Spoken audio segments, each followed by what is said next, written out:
안녕하세요. 이번에는 문화의 역사, 성경 66권에 나타나고 있는 신본주의와 인본주의 역사 5번째 시간이 되겠습니다. 여러분이 가지고 있는 교재 94페이지 세 번째, 신본주의 문화의 세 번째 요소인 영적인 가치관이 중심이 될 때 오는 행복이 되겠습니다. 결국은 인본주의의 문화의 중심은 물질이지만 신본주의의 문화의 중심은 바로 영적인 가치관입니다. 그래서 사실은 이 영적인 가치관이 우리에게 어떤 면으로 볼 때는 가장 중요한 우리 인생관일 수가 있게 되겠습니다. 그래서 사실 우리 믿음의 사람들은 이 땅에 살아가는 모든 날 동안에 영적인 가치관을 가지고 있는 것이 아주 중요하다, 이렇게 볼 수가 있는데요. 왜 그러냐면 하나님이 본래 인간을 영적으로 창조하시고 만드셨기 때문에 영적으로 살면 비로소 우리 인간은 안정된 삶을 살게 되는 겁니다. 사실 우리가 이 땅에서 살아가는 모든 순간순간 우리들이 불안하고 초조하고 염려하고 낙심하고 이렇게 산다면 우리에게는 너무너무나 힘든 고통스러운 인생이 될 것입니다. 그래서 성경은 우리에게 안정된 삶, 여기에 행복이 있거든요. 불안한데 어떻게 행복하겠습니까? 초조하고 염려가 많은 데서는 절대 행복해질 수가 없게 됩니다. 그러므로 영적인 삶에 대한 내용을 우리는 이제 보게 됩니다. 첫 번째는 영적인 삶의 가치관 있기 위해서는 영혼 중심이죠. 영적인 것은 결국은 영혼과의 관계가 있게 되는 거죠. 그래서 영혼 중심의 삶에 대한 모습을 우리에게 보여주고 있는 겁니다. 인본주의 문화 속에서는 인간은 이렇게 보지요. 우리는 동물처럼 비슷하게 봅니다. 그래서 인간이 동물에서 진화된 존재로 평가하고 있는 겁니다.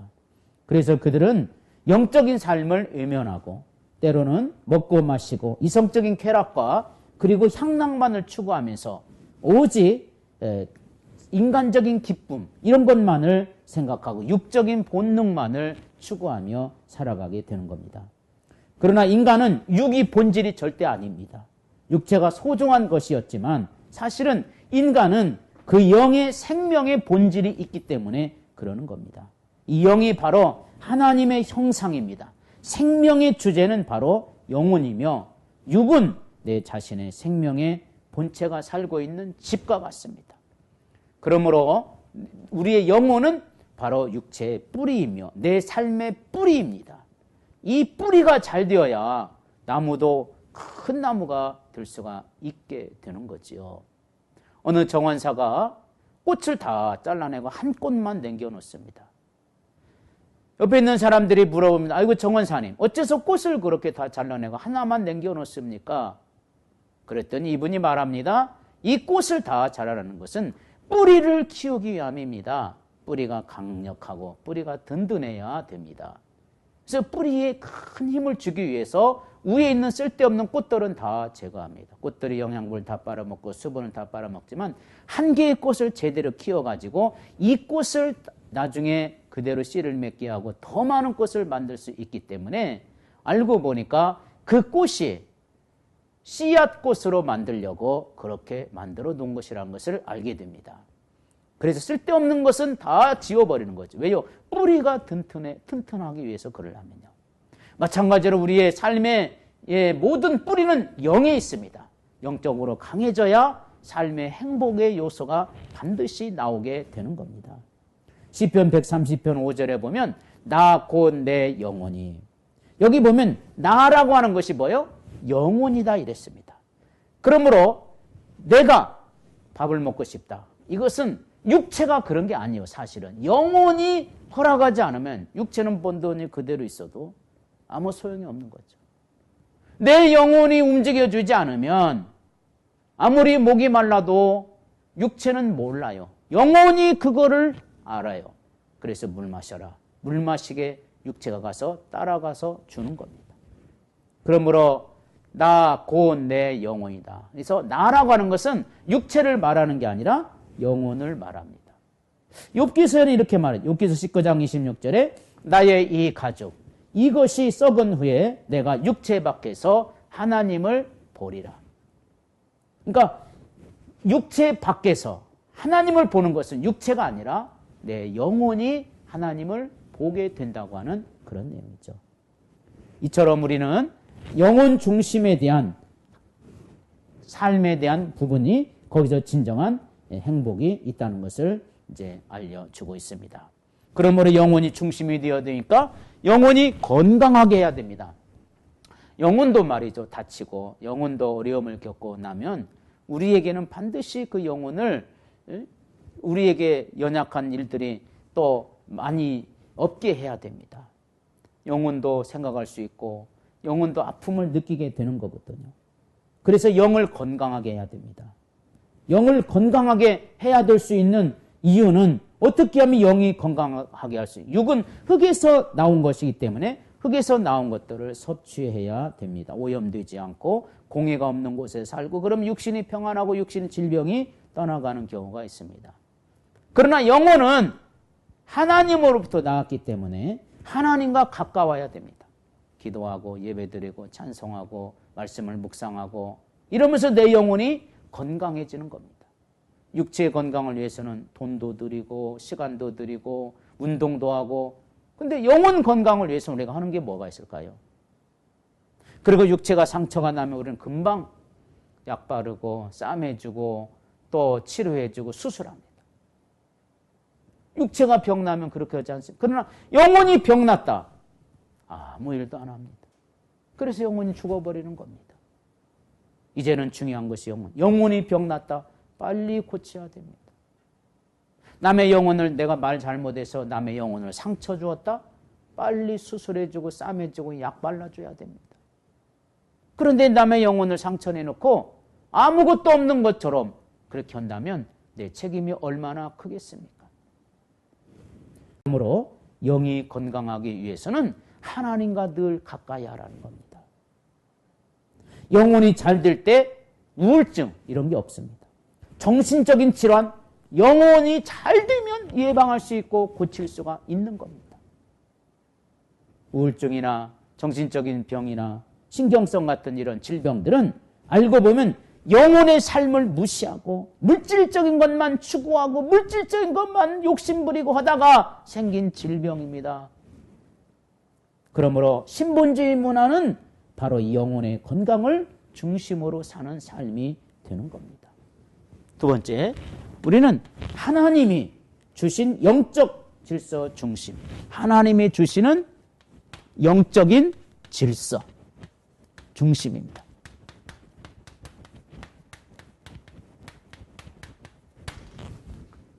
영적인 질서가 제대로 맞아져야 됩니다.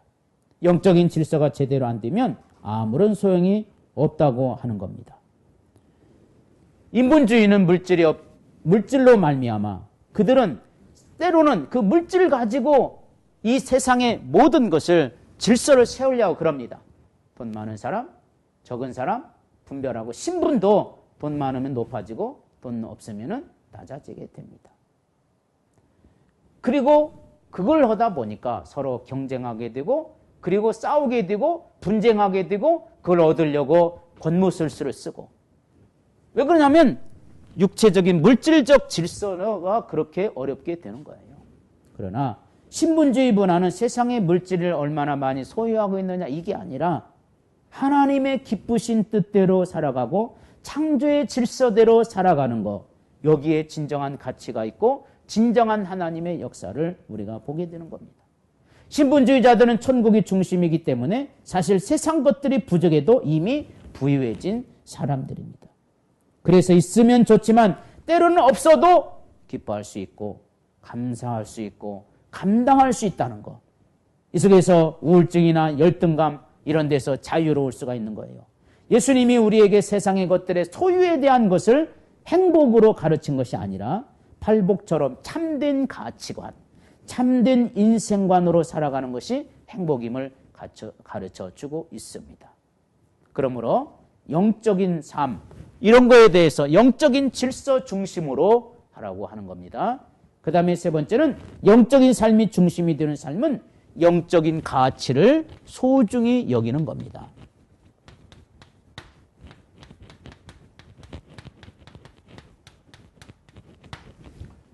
영적인 가치를 소중히 여기고 영적인 문제를 우리 하나님 앞에 뜨거운 마음을 가지고 살아가기 위해서 우리에게 필요한 것이죠. 그래서 인본주의는 물질이 중심되기 때문에 모든 것을 돈으로 평가하지 않습니까? 돈이 많으면 존귀한 사람이 되고 돈이 없으면 보잘것없는 사람이 됩니다. 그리고 돈이 많은 자는 공주도 되고 왕자도 되고 돈이 없는 자들은 노예가 되고 종이 되고 맙니다. 때로는 돈이 많은 자는 죄를 지어도 무죄가 되고 돈이 없는 자가 죄를 지면 완전 죄인이 되어버리는 이런 생활 속에서도 나타나게 됩니다. 그러나 신분주의 문화는 그렇지 않습니다. 물질이 있든 없든 인간을 온 세상의 가치보다 더 중요하게 여깁니다. 예수님은 인간의 가치가 온 천하보다 크다. 그래서 예수님은 한 생명을 귀하게 여기게 된 겁니다. 세상의 것들을 얻기 위해서 예수님은 죽은 것이 아니라 사람의 생명을 구원하기 위해서 자신의 목숨을 준 것입니다. 이처럼 인간이 존귀한 이유, 인간이 존귀함은 돈에 있지 않고 그 생명 곧 영혼에 있기 때문에 존귀하게 되는 겁니다.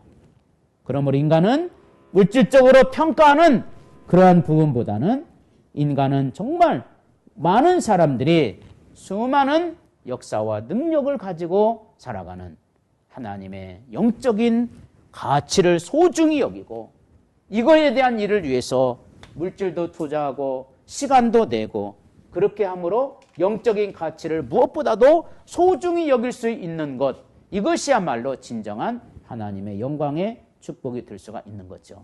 자, 그 다음에 네 번째입니다. 그 네 번째 보게 되면 여러분이 가지고 있는 교재 100페이지 신분주의 문화의 네 번째 요소인 사랑의 질서 중심, 사랑의 질서. 사랑의 질서의 중심으로 사는 자에게는 역시 행복하게 되는 겁니다. 특별히 참된 행복은 힘의 논리 속에 있는 게 아니라 사랑의 질서 속에서 있습니다. 사랑은 상대방을 배려하는 겁니다. 사랑은 상대방을 위해서 때로는 헌신할 수 있는 겁니다. 사랑은 때로는 남을 고통스럽게 하는 것을 이겨내고 위로해주고 격려해주는 일이 진정한 사랑이 될 수가 있는 겁니다. 특별히 신분주의 문화는 약육강식의 질서가 아니라 사랑의 질서를 가지고 있어요. 인간을 돈이나 힘에 의해서 평가하는 것이 아니라 하나님의 창조하신 그 영혼의 가치를 따라 존귀하게 여깁니다. 하나님이 그렇게 하셨습니다. 예수님도 그렇게 하셨고 사도들도 그렇게 했습니다. 그러므로 인간의 가치는 외부적인 것에 있는 것이 아니라 내부적인 것에 있고 사랑의 질서는 바로 하나님이 우리에게 주신 행복의 질서입니다. 그러므로 신분주의자들은 이 같은 문화, 곧 서로를 사랑하고 배려하고 존귀하게 여기는 사랑의 질서를 이루어가야 합니다. 이것이 완성되는 것이 있죠? 이게 바로 천국입니다. 어떤 사람은 집에서 안 됩니다. 어떤 사람은 내 삶의 생업을 이어주는 직장에서 이것이 이루어지려고 하지만 잘못된 사랑관이 생기게 되면 이것도 서로 간의 고통과 눈물과 또 가정의 파괴까지도 오는 겁니다. 잘못된 사랑, 이것이 큰 문제가 된 겁니다.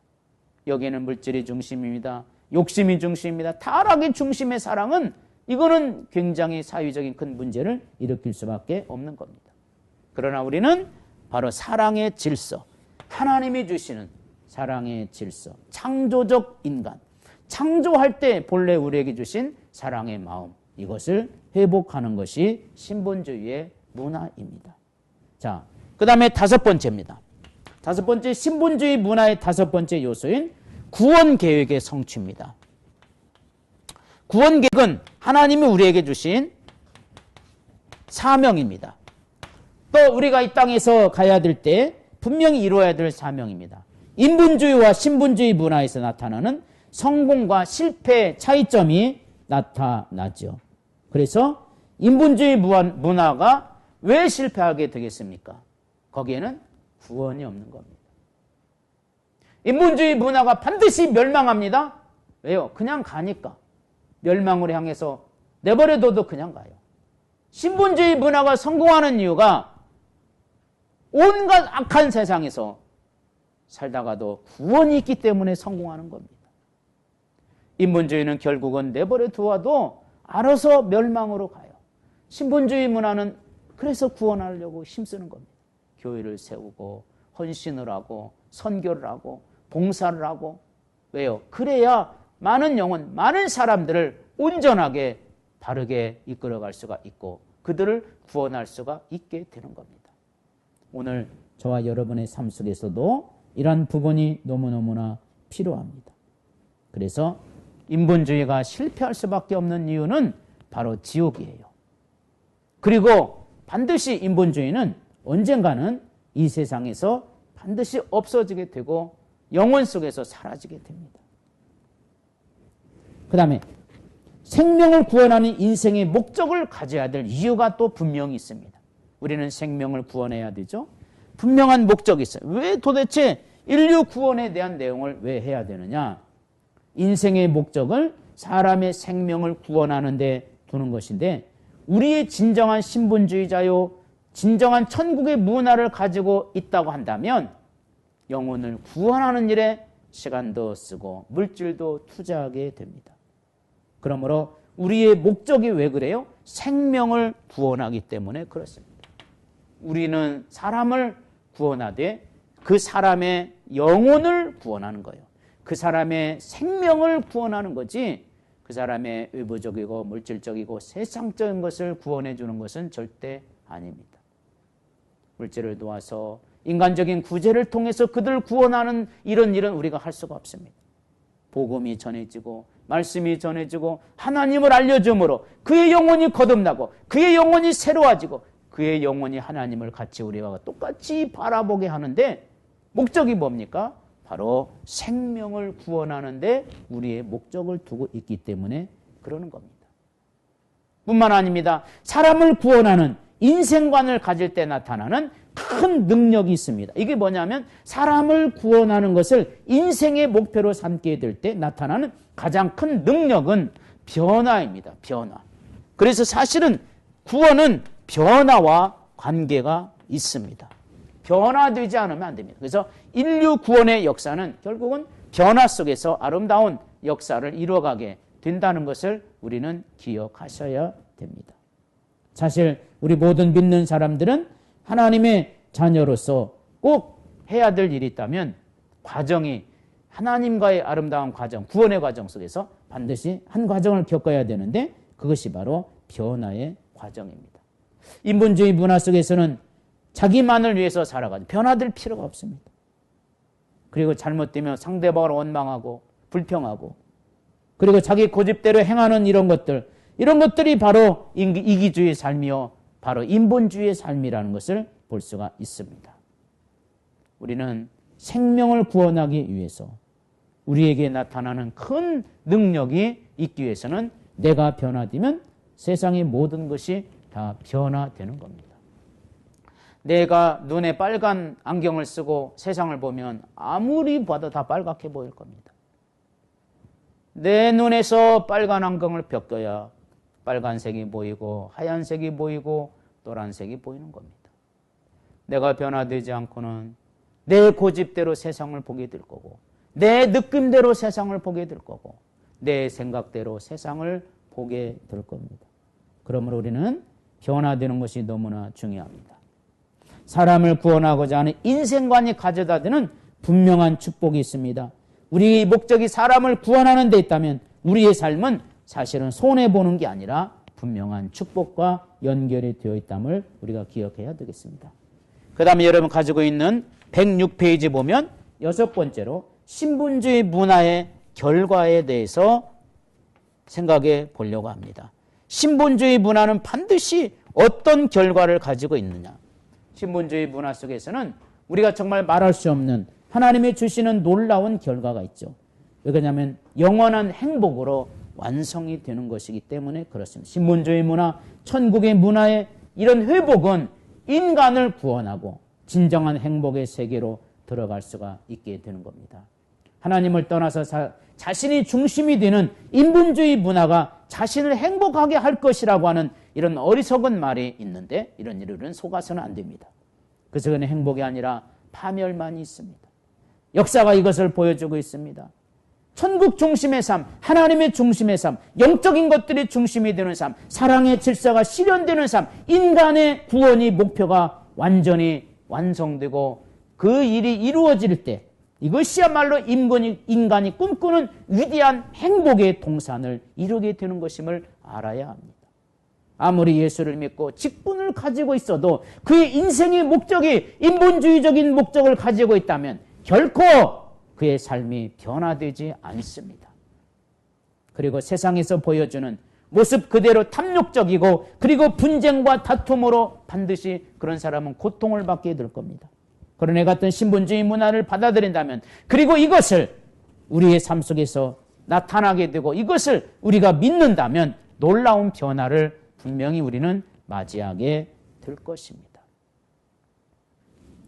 자, 그리고 이제 그 다음 제3부 인본주의 문화의 시작과 특징에 대해서 이제 공부하겠습니다. 여러분이 가지고 있는 110페이지입니다. 제3부에서는 1장은 신분주의 문화의 파괴와 인본주의 문화의 등장에 대해서 공부하겠고 2장은 인본주의 문화의 특징에 대해서 공부하게 됩니다. 자, 110페이지 제1장 신분주의 문화의 파괴와 인본주의 문화의 등장입니다.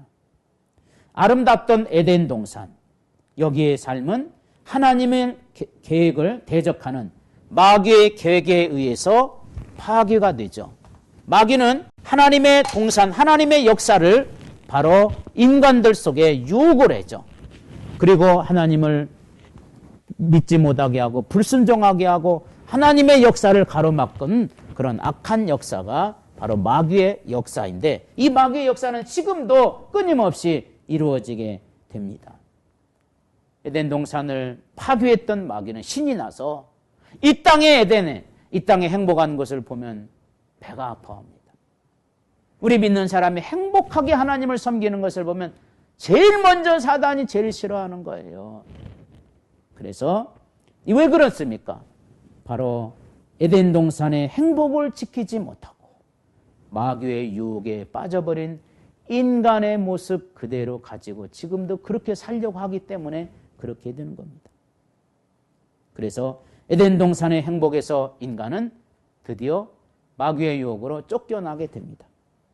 그리고 그들은 그대로 있을 수가 없었죠. 새로운 문화를 만들어냅니다. 그것은 인간을 중심으로 하는 인본주의의 문화를 만들어내는 거예요. 여기서 우리가 알 수 있는 것은 인본주의의 뿌리는 에덴 동산에서 아담과 하와를 미혹했던 마귀라고 하는 사실입니다. 그는 하나님 중심으로 사는 인간에게 인간이 너도 하나님처럼 될 수 있다. 인간 중심으로 살라고 하는 거죠. 너도 하나님처럼 돼. 창세기 3장 4절에서 5절 뱀이 여자에게 이르되 너희가 결코 죽지 아니하리라. 그것을 먹는 날에는 너희 눈이 밝아져서 하나님과 같이 되리라. 선악을 알 줄을 하나님이 아심이라. 하나님의 말씀을 버리고 인간이 하나님처럼 되고자 하는 것이 이것이 바로 인본주의의 특징입니다. 그래서 창세기 4장에서 사람을 통해서 이것이 이제 나타나게 되는데 그 시작이 바로 가인입니다. 창세기 4장 16절에 보면 가인에 대해서 이렇게 쓰고 있습니다. 가인이 여호와 앞을 여호와 앞을 떠났다. 이게 어떤 사람입니까?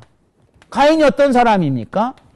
하나님께서 창조하신 아담의 바로 직속 아들이고 장자입니다. 아버지의 영향은 물론이거니와 모든 환경과 분위기가 하나님과 같이 사는 모습을 가인도 봤을 겁니다. 그런데 가인은 하나님을 떠납니다. 자기 아버지 아담을 통해서 하나님을 섬기는 법을 자연스럽게 알게 되었고 깨달았을 겁니다. 누구보다도 하나님을 잘 섬겨야 되고 누구보다도 하나님을 잘 의지해야 될 이 가인이 지금 하나님 앞을 떠났다. 여기서부터 인본주의의 역사가 일어나게 됩니다. 사단은 가인에게 딱 달라붙었어요.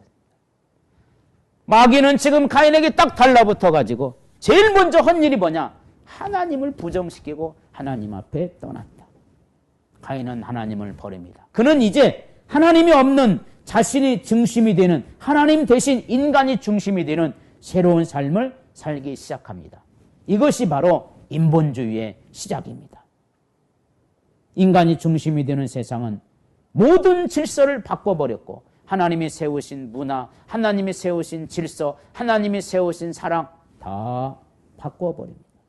그래서 가인이 사랑의 질서도 깨버리고 여러 아내를 얻게 되고 그로 인하여 문제가 생기고 그로 인하여 고통이 생기게 되는 거죠. 안타깝게도 이 문화는 오늘날 온 세계를 지배하고 있고 지금도 인간들을 불행하게 만들고 있으며 결국은 영원한 멸망으로 들어가게 하고 있는 것을 우리가 보게 됩니다. 에베소서 2장 2절로 3절에 그때 너희가 그 가운데서 행하여 이 세상의 풍속을 쫓았고 공중의 권세 잡은 자를 따랐으니 지금 곧 불순종의 아들들 가운데서 역사하는 영이라. 전에는 우리도 다 그 가운데서 우리 육체의 욕심을 따라 지내며 육체와 마음이 원하는 것을 하여 다른 이들과 같이 본질상 진노의 자녀였다. 이제는 인본주의 문화가 타락된 인간 세계 속에 들어오게 되는 이 역사를 보게 된 겁니다. 네.